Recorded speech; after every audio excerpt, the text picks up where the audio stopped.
வணக்கம். என்ன செய்தியை பார்க்க போறோம்னு கேட்டீங்கன்னா, நீதிமன்றம் எடுத்த நல்ல முடிவு. குஷியில் அதிமுகவினர். விஜய நம்பி போனவங்க நட்டாற்றில் நின்று விட்டார்கள், நாசமாகி விட்டார்கள் அப்படின்னு அரசியல் விமர்சகர்கள் கருத்து தெரிவிக்கின்றார்கள். அது எந்த அளவுக்கு உண்மை என்று இந்த வீடியோவில் நம்ம உடைச்சு பேச போறோம். நீதிமன்றம் எடுத்த நல்ல முடிவு என்ன என்பதை பற்றியும், அதெல்லாம் தாண்டி கரூருக்கு நேத்து நம்முடைய முதலமைச்சர் போயிருக்கின்றார். மக்கள் வரி பணம் தான் வீண் என்று சொல்றாங்க. எதை வச்சு சொல்றாங்க அப்படின்னு பார்க்க போறோம். கரூர்ல நினைவு தூண் அமைக்க போறாங்களாம். நினைவு தூண் எதற்காக அப்படின்னு சொல்லிட்டு திமுகவினர் அந்த நினைவு தூணுக்கு எதிர்மறையான விமர்சனம் வைக்கிறாங்க. அது என்ன விமர்சனம், நினைவு தூண் வைக்கலாமா வைக்க கூடாதா அப்படின்றத பற்றியும் பேச போறோம். அதெல்லாம் தாண்டி செந்தில் பாலாஜி அவர்கள் ஓடு ஓடு ஓடு ஓடுன்னு ஓடிக்கிட்டே இருக்கின்றாராம். வேட்டைக்காரன் வராம்பாருன்னு சொல்லிட்டு இத பாட்டு பாடி செந்தில் பாலாஜி மீது விமர்சனத்தை வச்சிருக்கிறவரு நம்ம முதலமைச்சர். இந்த விமர்சனம் வச்சிருக்கவே தேவையில்லை அப்படின்னு தவேகாக்காரங்களே சொல்றாங்க. ஏன் அப்படி சொல்றாங்க அப்படின்னு பார்க்க வேண்டியது இருக்குது. அது மட்டும் இல்லாம ஒரு 10,000 குடும்பங்களுக்கு 3,225 ஏக்கரா நிலத்தை பட்டா போட்டு கொடுக்கிற மாதிரி அரசாணை வெளியிட்டு இருக்கின்றார்கள். முந்தா நேத்தே அரசாணை வெளியிட்டாங்க. ஆனா நேத்து கரூர்ல நம்முடைய எம்ஆர் விஜயபாஸ்கர் அவர்கள் முதலமைச்சரிடத்துல கோரிக்கை வைக்கிற மாதிரி கோரிக்கை வச்சு, விஜயபாஸ்கர் அவர்கள் வைத்த கோரிக்கையினாலதான் இந்த 10,000 குடும்பங்களுக்கு பட்டா கிடைச்ச மாதிரி ஒரு டிராமா நடத்துறாங்க. சோ கோயில் நிலம்னு சொல்றாங்க. இல்ல பட்டா போட்டு எதுக்கு கொடுத்தீங்கன்னு சொல்லிட்டு பாஜக எதிர்ப்பு தெரிவிக்கிறாங்க. அந்த பட்டா நிலம் கோயிலுக்கா இல்ல அங்க வாழ்ந்த குடும்பத்துக்கா, அதையும் நம்ம உடைச்சு பேச போறோம். இவற்றையெல்லாம் முழுசா பாருங்க, உங்க கருத்தை சொல்லுங்க. ஆனா அதுக்கு முன்பாக இது வரைக்கும் நம்ம சேனலை நீங்க சப்ஸ்கிரைப் பண்ணலன்னா மறக்காம சப்ஸ்கிரைப் பண்ணிட்டு கொஞ்சம் சப்போர்ட் பண்ணுங்க. முதல் செய்தி, நீதிமன்றம் எடுத்த நல்ல முடிவு. குஷியில் அதிமுகவினர். ஏன்னு கேட்டீங்கன்னா, 5 தொகுதிக்கு இடைத்தேர்தல் நடத்தாதீங்கப்பா, தடை விதிக்கிறோம் அப்படின்னு சொல்லிட்டு உயர் நீதிமன்றமானது இடைத்தேர்தலுக்கு அதிரடியான தடை விதித்திருக்கிறது. ஏன் தடை விதித்திருக்கிறது அப்படின்னு பார்க்கும்போது, அந்த தொகுதியில வெற்றி பெற்றவர்களை எதிர்த்து போட்டியிட்டவர்கள் நீதிமன்றத்தில் வழக்கு தொடுத்திருக்கின்றார்கள். எதற்காக வழக்கு தொடுத்திருக்கின்றார்கள் பார்க்கும்போது, சொத்து மதிப்பு குறைவாக காட்டிட்டாங்க, வழக்குகளை மறைச்சிட்டாங்க, மனைவி சொத்தை மறைச்சிட்டாங்க, மகனுக்கு கடன் கொடுத்ததை மறைச்சிட்டாங்க, நீங்க இன்வெஸ்ட் பண்ணியிருக்கிறத மறைச்சிட்டீங்க.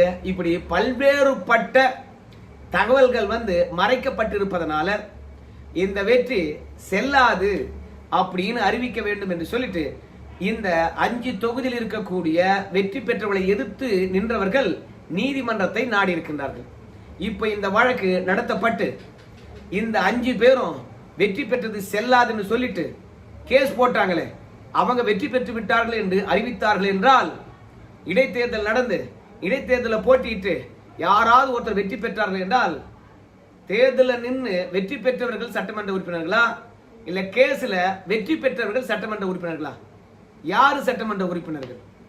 அதனால இப்ப ராஜினாமா பண்ணிட்டு அடுத்த முறை தேர்தலில் நிக்கணும்னு ஆசைப்பட்டு இருக்காங்க இல்லையா, அவங்களுக்கு இடைத்தேர்தல் நடத்தாதீங்க. கேஸ் முடியட்டும், யாரு வெற்றி பெற்றார்கள் என்று பார்க்கலாம். அதற்கு பிறகு இடைத்தேர்தல் நடத்துங்க. ராஜினாமா பண்ணவங்களே போட்டிட்டோம், நாங்க வேணான்னு சொல்லல அப்படின்னு வெற்றி பெற்றது செல்லாது என்று அறிவிக்க வேண்டும் என்று நீதிமன்றத்தை நாடி இருக்கின்றார்கள் 5 பேர்.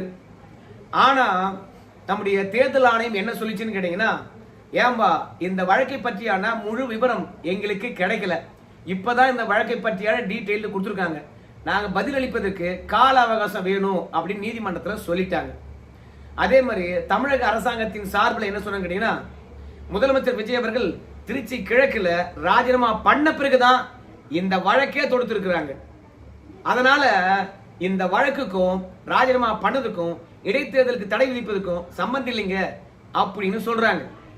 அதுக்கு நீதிமன்றத்தை பொறுத்த வரைக்கும், அதாவது அங்க போட்டியிட்டவர் சரியான தகவலை தரல என்பதுதான் அடிப்படையான குற்றச்சாட்டு.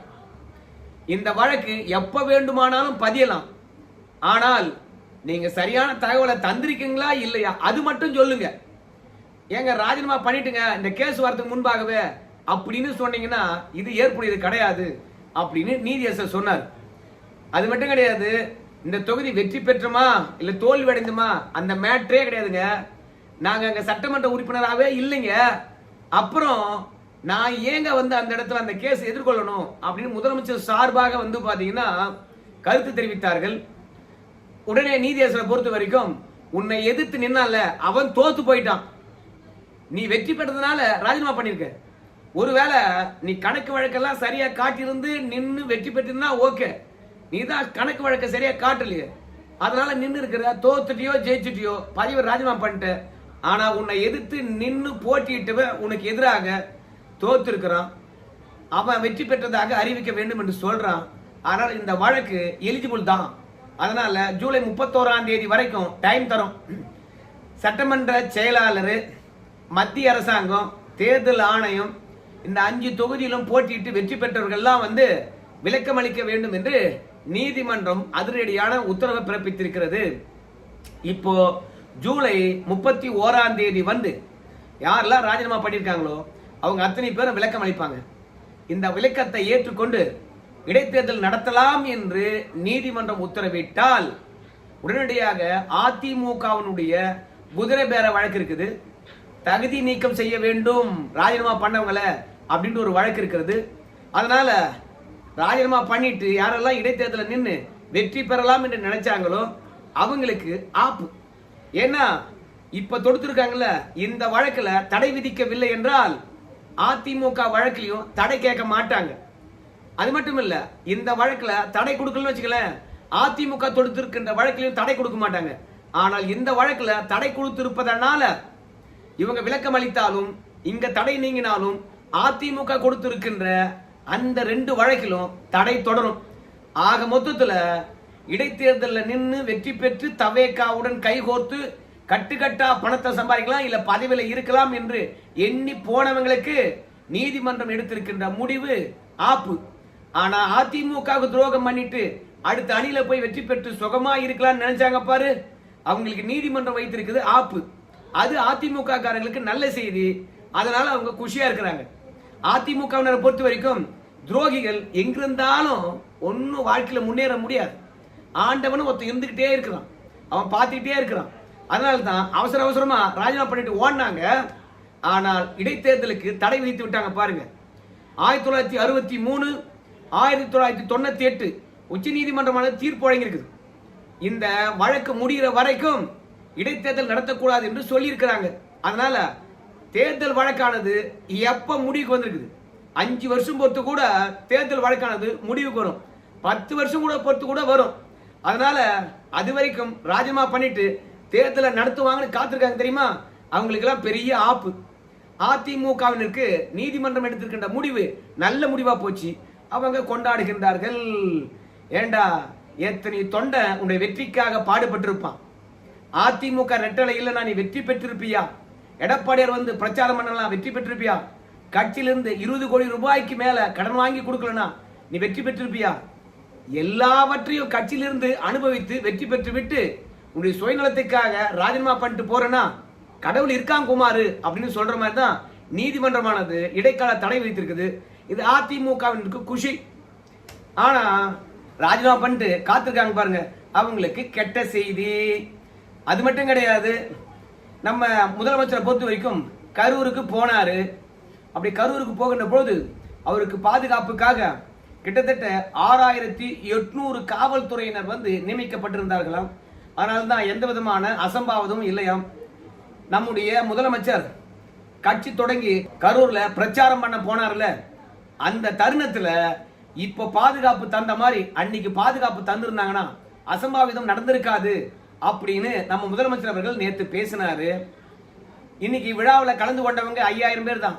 ஆனா காவல்துறை 6800. எங்கிருந்து காவல்துறை அழைச்சாங்கன்னு தெரியல. அந்த இடத்துல என்னென்ன பணியானது நின்று போச்சுன்னு தெரியல. அங்க இருக்கின்ற மக்களுக்கு எந்த காவல்துறை வச்சு பாதுகாப்பு அளிச்சாங்கன்னு தெரியல. ஒண்ணுமே கிடையாது.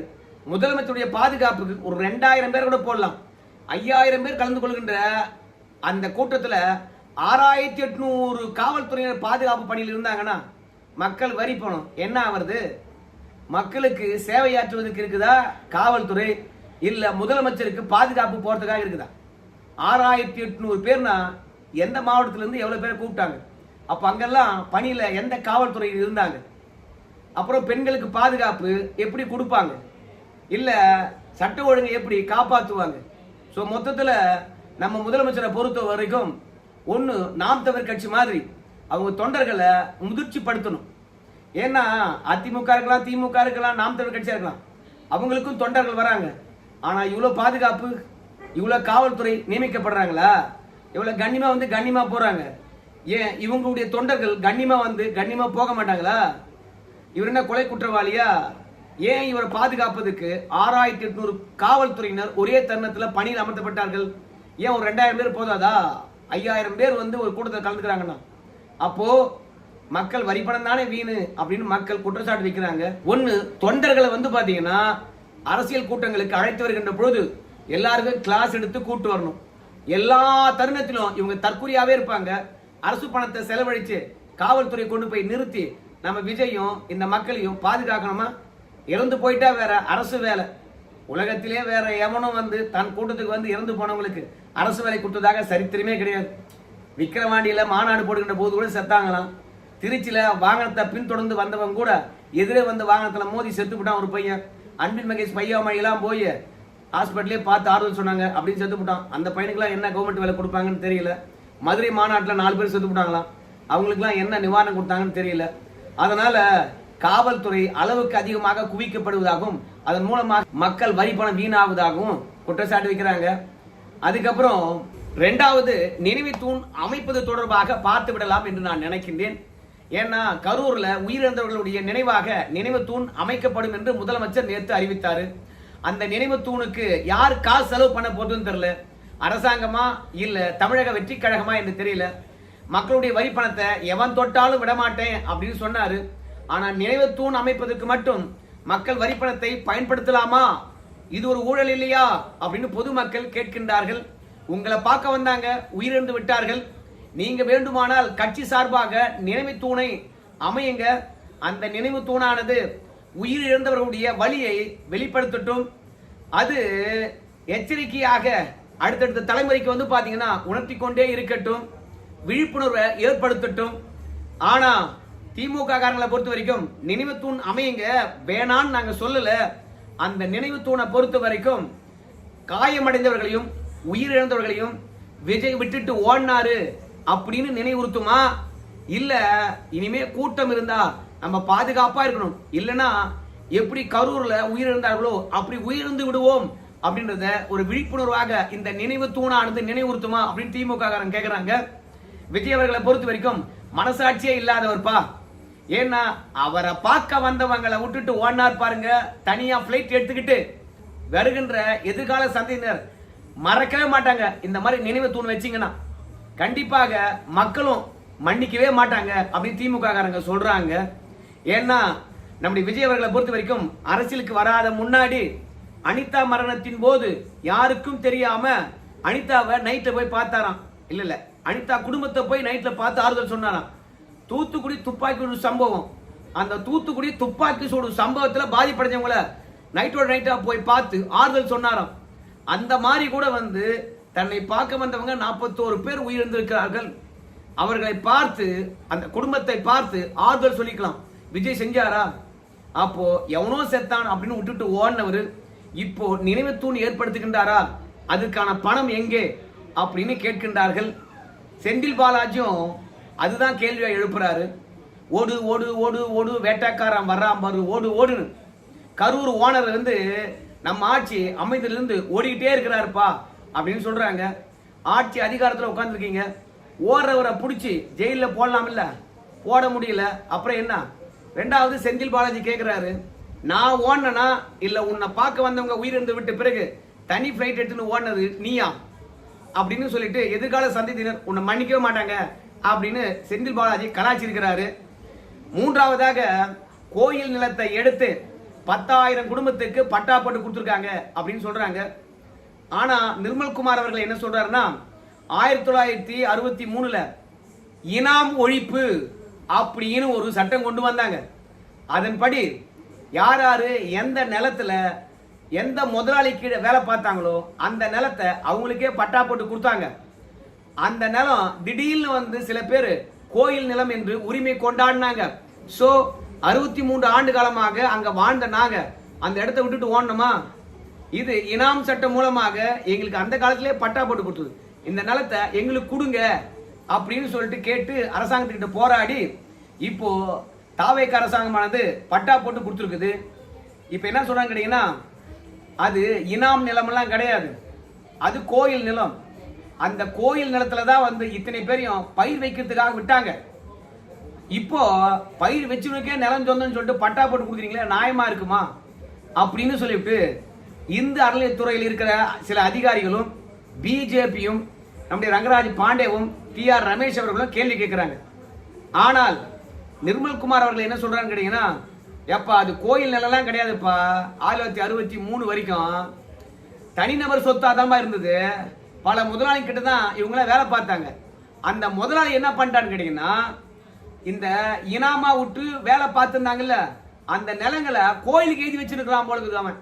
அதனால நிலமானது உழுதுவனுக்கு சொந்தம் என்ற அடிப்படையில் பட்டா போட்டு கொடுத்துருக்காங்க அன்னைக்கு. அதை நாங்க இன்னைக்கு உறுதிப்படுத்திருக்கிறோம். கோயில் நிலத்தெல்லாம் நாங்க எடுக்கலப்பா அப்படின்னு நிர்மல்குமார் அவர்கள் சொல்றாரு. இப்போ 10,000 குடும்பத்தை கோயில் நிலம் என்ற அடிப்படையில் விரட்டி அடிக்கணுமா? 10,000 குடும்பத்துல எத்தனை பேர் அண்ணன் தம்பி மனைவி குழந்தை குட்டின்னு இருப்பாங்க? 10,000 குடும்பம் என்றால் 40,000 பேரை எங்க கொண்டு போய் தங்க வைக்கிறது அப்படின்னு சொல்லிட்டு கேட்கிறார். நம்ம சென்னை சிட்டியில பல இடங்கள்ல வந்து பாத்தீங்கன்னா பூர்வ குடிகள் வாழ்ந்தாங்க. அங்கெல்லாம் வீடுகளை இடிச்சிங்களே, அவங்களை எங்க கொண்டு போய் தங்க வச்சிங்க? அந்த மாதிரி தான் அது கோயில் நிலம்னா கோயில் நிலத்தை கோயிலுக்கு கொடுத்துட்டு 40,000 பேரை எங்க தங்க வைக்க வேண்டுமோ அங்க கொண்டு போய் நீங்க தங்க வைக்க வேண்டியதுதான். அரசாங்க சார்பில் வந்து பாத்தீங்கன்னா நிலத்தை ஒதுக்க வேண்டியதுதான், அவங்க இழப்பீட கொடுக்க வேண்டியதுதான். ஏன்னா கோயில் நிலத்தை கோயிலுக்கு கொடுத்துருங்க. மக்கள் பாதிப்படைகின்றார்கள் என்றால் நீங்க அரசாங்க நிலத்தை கொடுங்க. யாரு வேணாங்கிறாங்க? எத்தனையோ கார்பரேட் நிறுவனங்களுக்கு எத்தனை ஏக்கராவை சும்மாவே அள்ளி கொடுக்குறீங்க. ஏன் அரசாங்கத்து இடத்துல அரசு நிலைமை இல்லையா? அதை கொடுங்க. பல இடத்துல மேய்ச்சல் புறம்போக்கு இருக்குல்ல, அதை கொடுங்க. ஏன்பா வாழ்வாதாரமே அவங்களுக்கு அங்கதான் இருக்குது. அந்த நிலத்தை விட்டுட்டு எங்கன்னா கொண்டு போய் தனி இடத்துல கொடுப்பான், அது சரியாகுமா அப்படின்னு கேட்டீங்கன்னா என்ன கதையா இருக்குது? சென்னையில எத்தனையோ குடியிருப்புகள் இடிக்கிறாங்க, அது பக்கத்திலேயாவா அவங்களுக்கு வீடு கட்டி கொடுக்குறாங்க? அங்கிருந்து 50-60 கிலோமீட்டர் தள்ளி எல்லாம் கொடுக்குறாங்க. பக்கத்திலேயே படிச்ச இந்த பிள்ளைகள்லாம் படிப்பை விட்டுட்டு எங்க வீடு கட்டி கொடுக்குறாங்களா அங்க போல. அதனால கோயில் சொத்தை கம்முன்னு விடுங்க. ஏன்னா சிவன் சொத்து கொலநாசன்னு வாங்க, அங்க குடியிருக்கிறவங்களுக்கு ஆகாது, அதை எடுத்து கொடுக்குறவங்களுக்கு ஆகாது. அதனால எத்தனையோ கார்பரேட் நிறுவனங்களுக்கு நாம நிலத்தை அள்ளி கொடுக்குறோம், சும்மாவே கொடுக்குறோம். புரியுதுங்களா? அப்படி இருக்கும்போது நம்ம மக்களுக்கு நம்ம கோயில் நிலத்துல இல்லாம அரசாங்க நிலத்துல வாழட்டும்னு சொல்லிட்டு யார் யார் எவ்வளவு நிலம் வச்சிருந்தாங்களோ அதை கணக்கிட்டு என்ன பண்ணலாம், நேரா கொண்டு போய் தனி இடத்துல அவங்களுக்கு வீடு கட்டி கொடுக்கலாம், நிலத்தை கொடுக்கலாம். அது மட்டும் இல்ல, இந்த நிலமே நீங்க வச்சிருக்கணும்னா கோயில் நிலமாவே இருக்கட்டும், நீங்க இந்த வீடுகளுக்கோ அல்லது பயிர்கின்ற நிலங்களுக்கோ வாடகை வந்து கோயிலுக்கு கொடுத்துருங்க அப்படின்னு சொல்லிட்டு அரசாங்கம் வீடு கட்டி கொடுக்குற வரைக்கும், விவசாய நிலம் கொடுக்குற வரைக்கும் என்ன சொல்றதுங்க, இந்த நிலத்துல இருங்க அப்படின்னு கூட சொல்லலாம். அரசாங்கம் நினைச்சா கோயில் நிலத்தை பாதுகாக்கலாம். அதனால இவங்க கரூர்ல இருக்கின்ற அந்த கோயில் சொத்துக்களை பராமரிக்க மாட்டாங்க, பாதுகாக்க மாட்டாங்க. இறைவனே தன் சொத்தை பாதுகாத்துக் கொள்ள மாட்டான், அப்புறம் கவர்மெண்ட் எங்க பாதுகாக்கும்? ஸோ மொத்தத்துல இந்த 10,000 குடும்பத்துக்கு அரசு புறம்போக்கு நிலத்திலேயே வீடு கட்டி விவசாய நிலத்தை கொடுக்கலாம். அரசாங்கம் முடிவு எடுக்குமா? அட பட்டா போட்டு கொடுத்துட்டு பாருங்க, இந்த ஐடியால எதுக்கு அப்படின்னு கேட்பீங்க. ஆமா ஆமா, இந்த ஐடியாலாம் ஒர்க் அவுட் ஆகுது. சரி நண்பர்களே, இந்த வீடியோ தொடர்பாக உங்க கருத்து சொல்லுங்க. நன்றி.